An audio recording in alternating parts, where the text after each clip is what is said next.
Hello, and welcome to the Buzzing Noise Podcast with your host, Alex Bonilla. Today, we are going to begin our journey into the classic 2007 animated film Bee Movie, and we will be covering Bee Movie 1 minute at a time to really take in all the nuances of this instant meme classic Bee Movie. So, we might as well get started from the very beginning, which is the DreamWorks logo.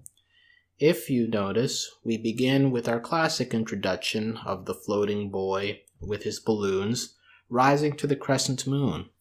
However, in a twist, the bee in question comes to bother the boy.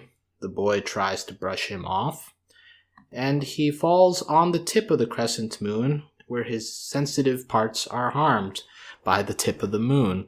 And then he falls on his head on the other tip of the moon before falling into the endless void of the sky, really setting the tone for the irreverence that DreamWorks was known for at this time.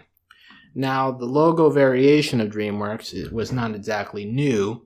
While classic DreamWorks movies such as Shrek and Ants and Shrek 2 did not need to recur to variation to add a joke to the very first seconds of their film, we did first see this used in Shark Tale, the Will Smith animated picture, where the fishing boy has a worm at the end of his hook and is seen thrown into the water. Then, several movies went by before Bee Movie showed up, and then in many subsequent DreamWorks films, we see examples like Kung Fu Panda, which changed its style to fit the movie, Madagascar 2, which replaced the singing boy with the penguins of Madagascar, and Monsters vs. Aliens, where we see a UFO over the crescent moon in question. So in any case, we see that Bee Movie, while it was not the first, did set a precedent for DreamWorks to shake it up, as it were, with their opening animation in the future.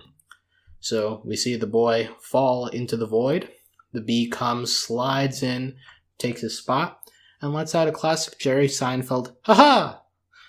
really letting us know that this is going to be a very light film, for sure. Then we are introduced to a narrator, who many will recognize as the voice of Jim Cummings, a very well-known voice actor in the animation business, most recently busy with OKKO as Lord Botsman on Cartoon Network, as well as on the Disney Channel reboot of DuckTales, reprising his role of Darkwing Duck.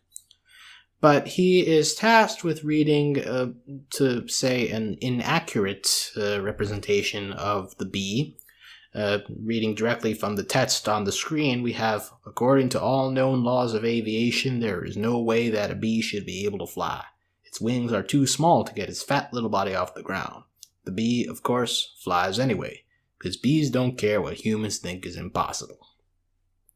Some would say this is very similar to films from Hollywood that deal with intelligence, citing the classic humans only use 10% of their brain, which has since been proven by various studies to be incorrect or a misrepresentation. And similarly, recent studies have shown that bees are aerodynamically prepared to fly, that this is not a deviation from the laws of physics. For example, one source mentions that while a fruit fly, which is 1/80th the body size of a honeybee, flaps its wings 200 times each second, the much larger honeybee flaps its wings 230 times every second to compensate for the added weight. Also, it has been since revealed that honeybees use a wing stroke pattern that, while it is not as efficient as the broader strokes of smaller insects, it is done in a way where it generates more lift when it needs to, thus also compensating for the additional weight, while still following the laws of aerodynamics. However, Bee Movie has decided to ignore this, perhaps just for the addition of the joke at the end that bees don't care what humans think, due to the eventual contrast between bees and humans later on in the movie. But we are only 40 seconds in. We are unaware that bees and humans will interact. That being said, we are introduced to a closet after the fade to black from the narration, and we see many sneakers, all of the same color.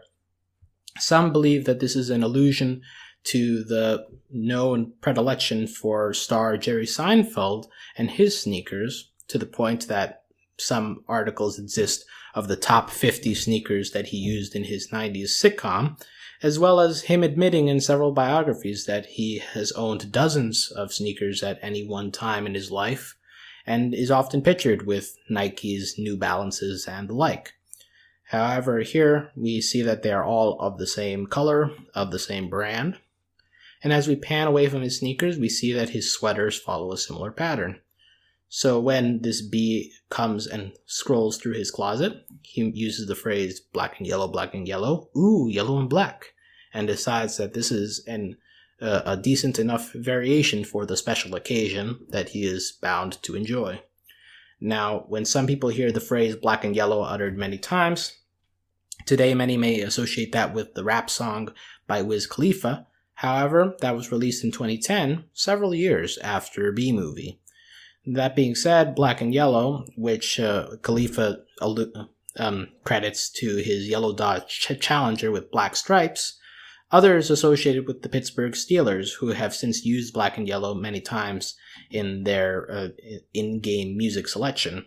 The Steelers use black and yellow in part due to the colors of their city flag, as well as the ingredients used to create steel, coal, and iron ore. However, the Steelers have also used a throwback uniform that involves black and yellow stripes, so colloquially those are known as bee uniforms. Therefore, all occurrences of black and yellow in pop culture will always relate back to bees, hence the existence of the B-Movie. And with that, we are at 1 minute 2 seconds in the 2007 DreamWorks animated film B-Movie.